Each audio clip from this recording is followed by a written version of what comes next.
on this episode of Multimedia. Okay, so basically the next part of this assignment of your educational program is to develop the interactivity.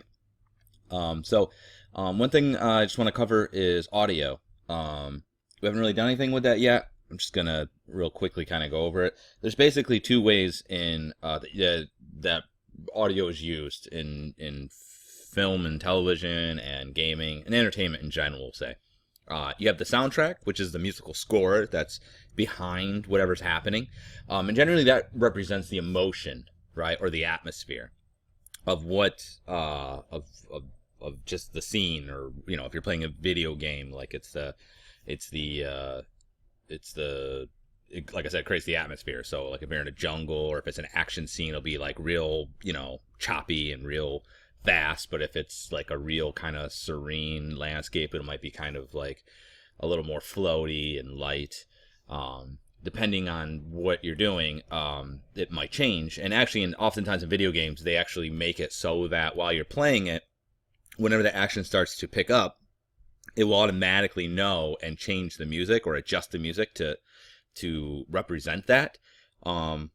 Or they'll just set up scenes or triggers that make it happen at certain times, which I'm sure you have experienced. But most of the time, like I said, it's really meant to elicit the emotion. When you think of music, most of the time it's coming from an emotional standpoint. Sound effects, on the other hand, are just the elements that are meant to complement actions, right? So if someone's going to punch someone, you have that like celery stick sound.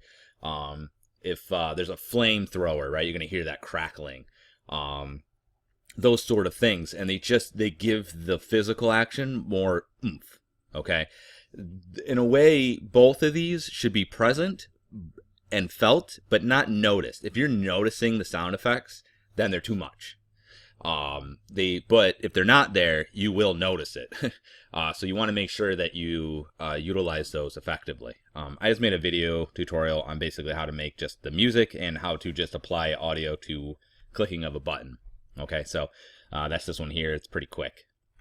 So basically what I did is I kind of, a lot of times when you're doing like these training things, they typically are a series of little mini games. Okay, so they're like really simple. And when I say game, I use that term very loosely. It's something where like you have to move a slider, or you put something together, or you have to click on something to go to the next slide, that kind of a thing. They have interactive components. So what I did is I just did mine here. And so it starts off with a start screen. That's the making the first video. The second one is spawning objects that you'll see if you watch it. It makes these little sugar gliders come and snap to the person. This one is just a button that when you hit it, this goes down, and when you click on it, it comes back up. That kind of a thing. This is just a continuation of that, where I add the light to the object. This one's I make a puzzle. So basically I have puzzle pieces on the sides, and you just pull them in to complete the puzzle. This is a continuation of that. Another continuation of that. One's probably the most complicated one. Here I just made a slider, so when you slide it, this image changes based on the slider. And this one's just, I try to fake a spinning world that you can click and drag it.